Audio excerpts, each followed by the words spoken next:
de CACOM. Y a-t-il un danger sur nos hyper? Eh oui, il y a un danger. Alors le danger n'est pas nouveau, Pascal, hein, parce qu'il faut savoir que avant même la période de confinement, c'était déjà un modèle qui souffrait, hein, on sait, au profit de magasins de plus petite taille, en plus grande proximité.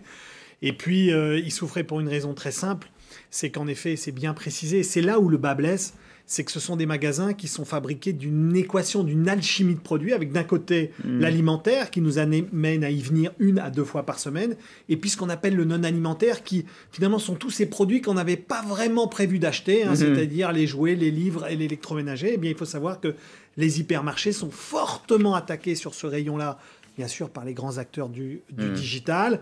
Et donc, mécaniquement, oui, il y a un problème sur les hypermarchés, sur leur modèle, et c'est pas nouveau. Mais c'est vrai que là, les mesures gouvernementales ont accéléré le dispositif et finalement leur souffrance. Mais il n'y a pas asymétrie entre la baisse du chiffre d'affaires de 20% et les mesures sociales qui sont prises. On a l'impression que c'est énorme. Vous avez entendu cette responsable syndicale qui dit « Attendez, on ne va pas pleurer, ces entreprises n'ont pas fait de pertes cette année. » Alors, ce qu'il faut bien préciser, c'est que, d'abord, même si ça concerne un très grand nombre de salariés, il faut savoir qu'on a tendance à prendre la mesure en imaginant que tous ces gens-là sont en chômage partiel la totalité du temps. Ce n'est pas le cas, puisque c'est 85% des gens touchés par le chômage partiel ne sont touchés qu'à 10% de leur temps.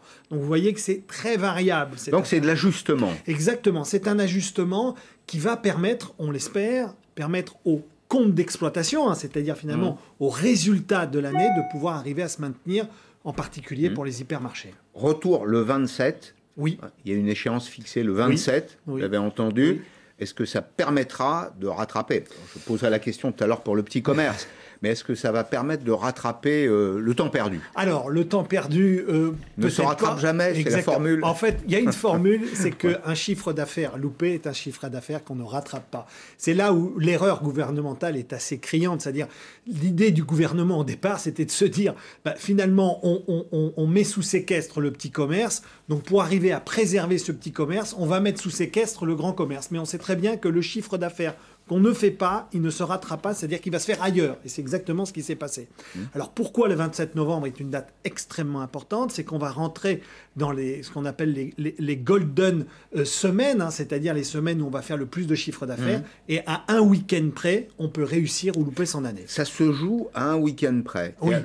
J'ai pas vérifié, mais le 27, c'est un vendredi. Exactement. Donc alors il faut que l'armistice se termine le 27 et qu'on reprenne les activités. Exact, le plus rapidement possible. Pour vous donner un exemple, dans un hypermarché, de manière à peu près traditionnelle, il faut savoir que le résultat de l'année se construit sur les 2 derniers jours d'exploitation, Pascal. C'est-à-dire que c'est le 30 et le 31 décembre de l'année que l'on fait le résultat de l'année. Donc, vous voyez, tout le reste du temps, en fait, on fonctionne à l'équilibre ou à la perte. C'est 1 365e ou 2 365e? Oui, exactement. À ce point-là? À ce point-là.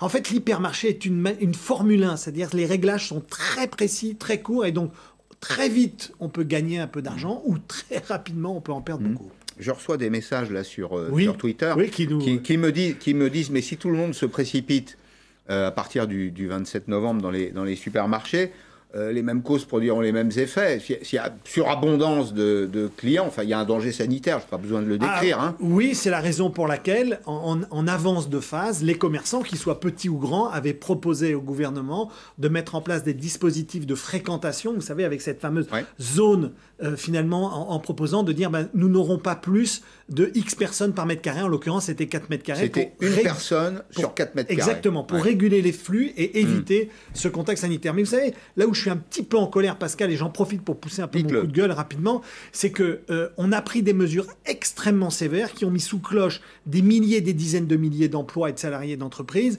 sans aucun élément qui nous prouvait qu'en effet, la fréquentation du magasin était un élément accélérateur du virus ou pas. Moi, je suis pour ces mesures sanitaires à partir du moment où elles ont un sens. On nous a expliqué pendant des mois que finalement, c'était les réunions sociales privées, les fêtes, les mariages, les anniversaires, qui étaient les lieux de propagation du virus. Et la première sanction, elle tombe sur les commerçants. Je dois vous avouer que je suis un peu en colère sur ce sujet. Il y a 2 victimes. Il y a la grande distribution, puis il y a les petits commerces, ou les commerces de proximité. Je n'aime pas beaucoup le mot petit, parce que vous voyez, un petit truc, un petit machin, etc. C'est très français, mais Tous les grands commerces ont commencé petits, vous avez raison. Exactement. Relisez d'ailleurs Le Bonheur des Dames, voilà. Émile Zola. Ça a commencé dans une petite boutique. C'était une histoire tout à fait passionnante. Je veux dire que Periscope soutient à l'évidence commerçants, artisans, indépendants. Nous avons d'ailleurs lancé un hashtag. Ce hashtag, vous allez le voir à l'écran, Urgence Commerce, parce que je crois qu'en effet, il y a urgence. Alors, vous pouvez vous adresser à moi sur Twitter, @PascalPéry, avec le hashtag Urgence Commerce. Vos questions, vos difficultés, vos remarques, peut-être aussi vos leçons pour sortir de la crise. Là, je n'ai pas le temps d'en parler, mais je le ferai dès demain. Je reçois un petit mot de commerçants de Rennes, par exemple, qui se sont associés pour mettre au point un site de commerce et un modèle de distribution. Je crois qu'il y a de la restauration. Je l'ai lu très rapidement avant d'arriver en studio. Il y a beaucoup d'initiatives dans ce domaine. Ça peut être comment dire, une occasion décisive de transformer ce qu'on appelle dans les écoles de commerce la relation client. Ah oui, oui. Alors il faut savoir que déjà le premier confinement nous avait donné des enseignements là-dessus, c'est-à-dire qu'on a vu arriver sur cette relation un peu plus digitale au commerce, c'est-à-dire au travers de nos smartphones, au travers de nos tablettes ou même de nos ordinateurs, eh bien on a vu arriver de nouveaux acteurs, puisque en effet on est basculé d'un commerce qui était pour une grande partie très physique, parce qu'on touche, on sent, on renifle, on prend les produits. C'est la nature du commerce. Exactement, c'est la nature du commerce. À un commerce un peu imposé, qui était un commerce un peu sanitaire, c'est-à-dire on devait faire ses courses sans contact. Donc c'est vrai que oui, vous avez raison, toutes ces initiatives vont permettre de faire découvrir à ces commerçants, qu'ils soient restaurateurs, libraires ou même commerçants, j'allais dire, d'électroménager, des éléments de commerce qu'ils n'avaient pas l'habitude d'utiliser. Mais aussi, ça va permettre aux clients de découvrir qu'il y a des alternatives dans ce monde autre que le commerce physique et qu'est le monde du digital. Il y a beaucoup de sites qui commencent à se créer et qui offrent des alternatives, soit communautaires, soit de sensibilité, soit de choix. Allez-y et n'hésitez pas. Alors, ça peut être géographique aussi. Un autre message d'Alain Villard qui dit à Marseille, le boom de la digitalisation express, la Fédération du commerce des Bouches-du-Rhône a négocié des solutions locales qui sont avantageuses. J'ai d'autres messages qui me disent en substance, c'est pas nous qui avons baissé les rideaux, c'est le gouvernement. Oui. Le gouvernement doit payer j'allais dire au franc le franc, non, à l'euro l'euro. Et oui, oui, j'aime beaucoup cette remarque, Pascal, parce que on nous a longtemps expliqué que ces commerçants allaient avoir des exonérisations de charges, même de loyers, même de taxes, etc. en tout genre. Mais rien ne remplace le chiffre d'affaires. Un commerçant qui ne fait pas son chiffre d'affaires, même si on lui enlève des coûts, il n'en restera pas moins, il lui manquera les rentrées.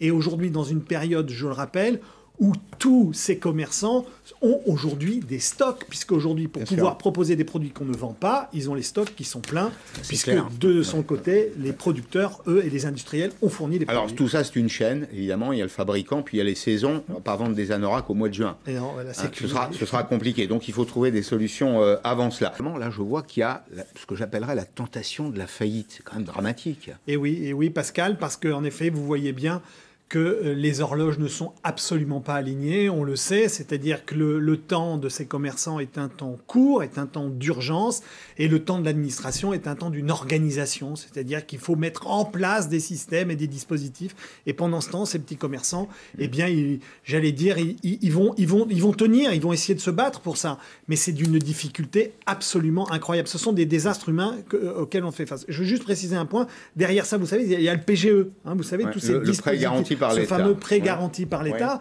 là encore, il faut savoir que ça, c'est vraiment, j'allais dire, quelque chose qui va couver. Ça va nous exploser à la figure dans 1 ou 2 ans, parce qu'à un moment, il va falloir rembourser. Sauf si l'État renonce pour partie ou accepte de couvrir mais il faut donner une partie des encours. Et voilà, il va falloir donner cette visibilité. Mais y a-t-il d'autres solutions? Vous savez, quand vous êtes face à un créancier et que vous lui dites c'est 50% ou 0, en général, ça va assez vite. Il choisit 50%. Ou alors, à défaut, effectivement, je suis d'accord. La politique de cœur de ville sera mise à mal. Les politiques commerciales, sur lesquelles on a quand même beaucoup investi. Vous vous rappelez d'Édouard Philippe qui était à Cahors? C'était il y a 18 mois, à peu de choses près. Vous vous rappelez de ça, politique de centre-ville? On a quand même mis beaucoup d'argent public. Donc, il faut être cohérent. Il faut aller jusqu'au bout. Qui restera, à votre avis? Alors, il va rester deux types de commerçants. Il va rester des commerçants extrêmement ingénieux, ceux qui vont réussir à trouver des alternatives. On en a certains dans la restauration, à ceux qui ont vraiment enclenché sur cette restauration de livraison à domicile en utilisant les plateformes. D'accord ? Il va rester, bien sûr, les plus structurés, les plus solides, ceux qui financièrement vont réussir à passer la vague. Et puis, il restera aussi les plus créatifs. Mais ce que je veux préciser, c'est qu'il en restera... ça dépend aussi de nous, Pascal, vous savez, ça dépend aussi... Moi, je pense que nous avons un rôle à jouer. Exactement, c'est ce que j'allais dire. Ça dépend aussi de nous, de nos comportements. Ça veut dire que là, il faut vraiment pousser l'ensemble de nos téléspectateurs à vraiment se tourner vers nos commerçants de proximité, peut-être à attendre un peu pour faire ses achats ou à essayer vraiment de les faire sur des sites ciblés, aller pour les faire travailler. Parce que derrière tous ces commerçants, il faut savoir qu'il y a toute l'économie, tous ces industriels qui sont des PME françaises qui, elles, soit importent des produits, soit les fabriquent sur place et qui ont besoin de ces débouchés. Parce qu'il faut savoir que tous les produits qu'on ne vendra pas, soit ils seront retournés aux industriels, et ça c'est une catastrophe, soit c'est du chiffre d'affaires que ne font pas les commerçants. Donc soyons citoyens, essayons d'organiser nos achats de Noël autour de ces commerçants. Écoutez, je suis citoyen, cher Rodolphe, je n'ai pas encore investi un centime pour les fêtes de Noël. J'attends le pied sur le frein, mais j'espère en effet que le 27, eh bien, on pourra retrouver une activité commerciale, sans préjudice des questions de santé qui sont absolument centrales. On pourrait se permettre encore un petit peu de temps ou pas? Ou il faut vraiment que le 27, à chaque jour, le rideau se relève? Oui, exactement. Il faut que ça se relève d'une manière ou d'une autre. Et s'il vous plaît, essayons d'avoir pour une fois une parole de vérité. Si le gouvernement considère qu'il a fait une erreur au début, mais qu'il n'hésite pas à le dire. C'est pas grave qu'on fasse des erreurs. Moi, j'ai pas de problème à comprendre qu'on ait fait des erreurs. Assumons-les et ne montons pas des dispositifs de comité Théodule parce qu'on n'a pas envie de dire qu'on s'est trompé. La bonne solution, c'était la solution allemande, un guichet. Et voilà. Couverture des charges fixes. Le reste va tout seul, Exactement. En général. C'était la bonne solution. Il ne faut pas sans arrêt regarder de l'autre côté du Rhin, mais quand il y a de bonnes idées, il faut pouvoir s'en saisir. Merci beaucoup, Rodolphe.